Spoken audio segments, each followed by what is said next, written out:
All right, we're Jeep people doing Jeep things again.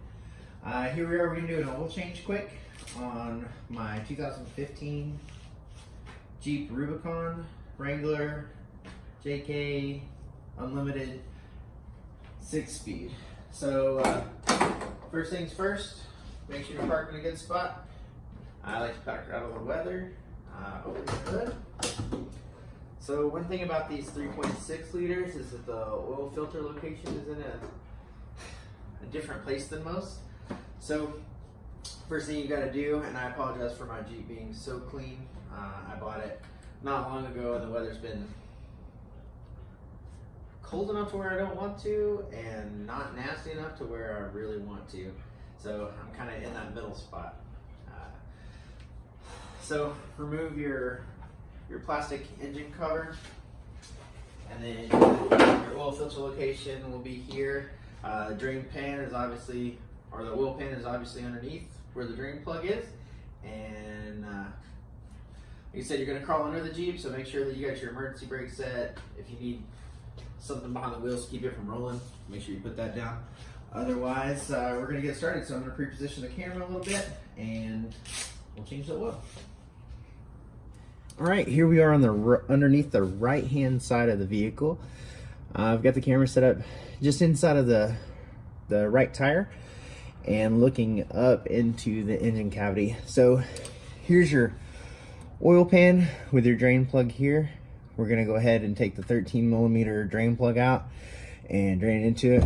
Make sure you have a drain pan pre-positioned, and go ahead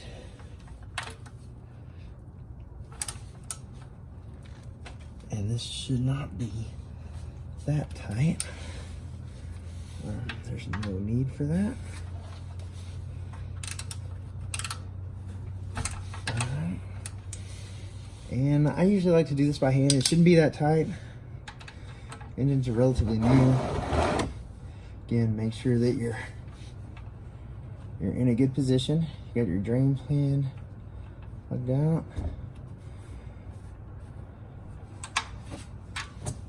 And in we go. All right, so we'll let that drain out until it is as much drained as we could possibly do. All right, so here we are. We're set up again on the right side of the vehicle. Looking down over the top of the engine, you can see right through here, we have our throttle body is going to be right here. Here's your alternator. This is where your plastic intake plenum is. And right here is what we're looking at. This is the cover for the housing. It's the new style filter, so it's got where you just take the cap off and replace the filter element. So have a rag nearby because there's no telling what kind of mess that's going to make when you take it out. I've got a 15/16 wrench or ratchet socket set, and we're going to go ahead crank that joker off. And this should be just hand tight. There's no need to get crazy with it. This design allows it for the filter to be out of the way, unlike the conventional ones where it's on the side of the block hanging down, where you can catch a branch or a tree stub or something while you're out. This one is right up here on top, safe, protected, out of the way, and with this design it's going to be at the highest point of the oil system, so the likelihood that it sits there and leaks all over the place is going to be pretty low. And then the filter just comes right out of here, pretty easy, and that's it. It looks old and black, but so was the oil. So next, you'll open up your brand new one,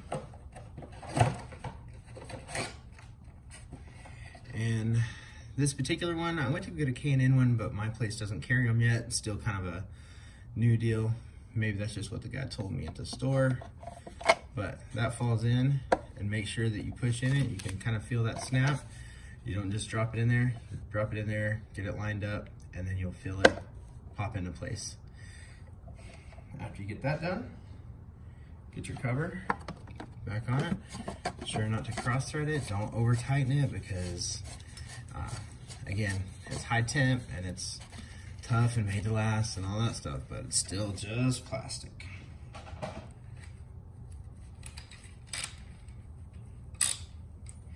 And again, 15/16.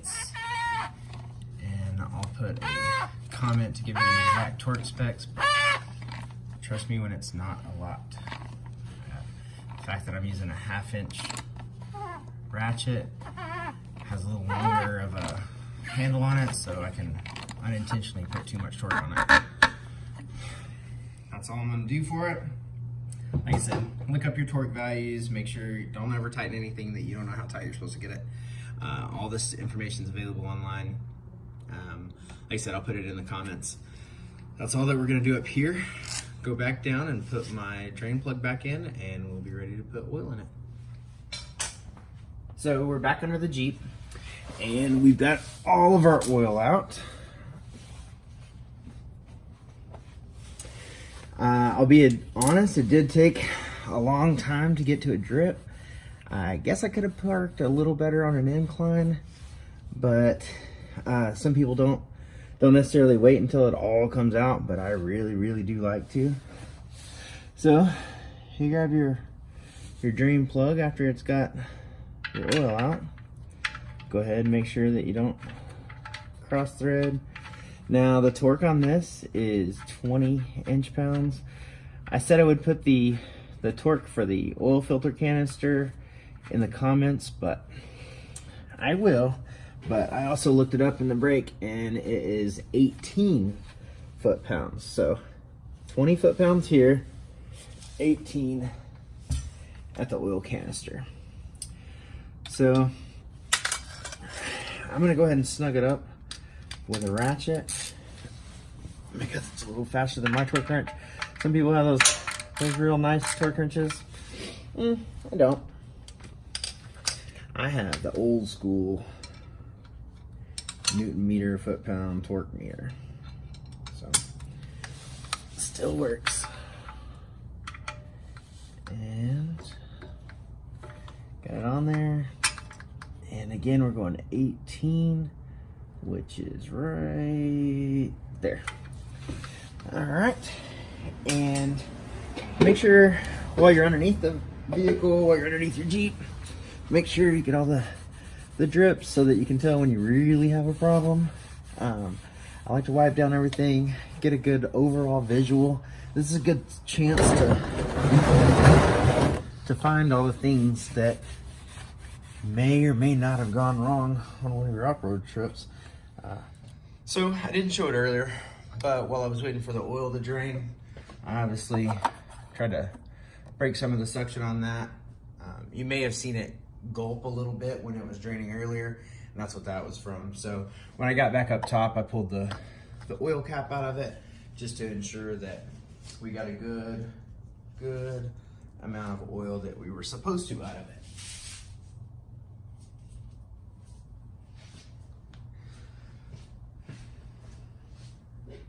So now we're gonna get down to throwing some oil back into it. Make sure you wipe out your funnel real well. Drop that little joker in there. And this truck takes 6 quarts of your favorite oil. I'm here in Texas, so typically my temperatures don't get too cold, and in the summers they get really high. So I like to use synthetic 5W30. Valvoline is my brand. I used to run Pennzoil in one specific vehicle, and nothing but problems with the oil system. It tends to gum up when it gets hot, and in Texas it gets hot, so I don't use it anymore. However, Valvoline, I've had really good luck with it. Usually a pretty good deal with it once you're trying to buy it at one of the oil places. Usually comes with some kind of deal where you get a filter with it for free. This one I got offered K&N, but I had to take the step down because K&N didn't have what I needed. So that's 1 quart, easy breezy. here's the rest of them. I do like these new containers that hold all the oil at once. Pretty handy. And hopefully I'll figure out how to fast forward through this process so we don't have to watch it. Don't count on it. I'm a Jeep guy, not a computer guy.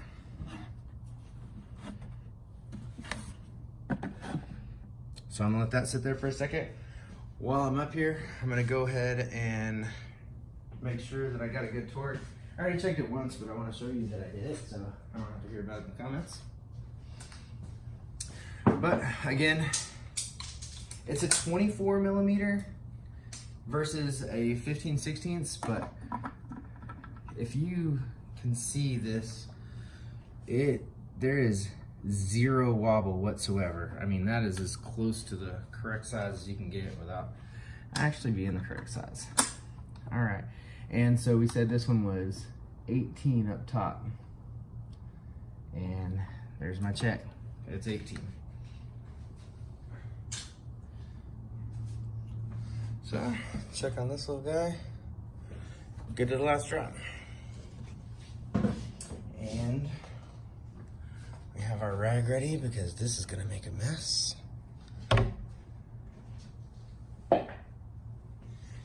And believe it or not, boys and girls, that's it. We're gonna go ahead and put the oil cap back on it. And assuming this lines up correctly, we're gonna put this back on it.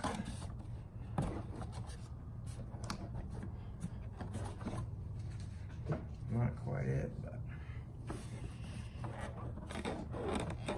I think these are more of a pain than what they're worth because it's a Jeep. It's gonna get nasty and dirty, but it is what it is. If they want me to put it on, I'll put it on.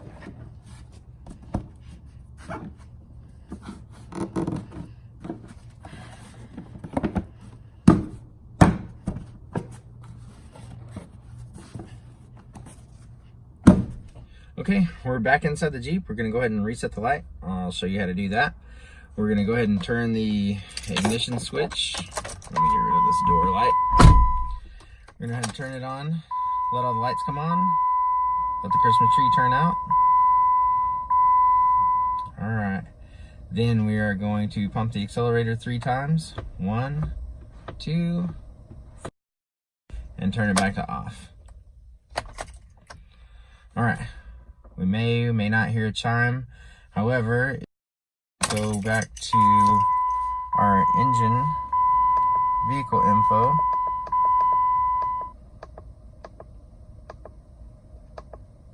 And we are oil life at 100%. So it's good to go. Start it up, check for leaks. Make sure you drive careful and go have fun. We're Jeep people doing Jeep things.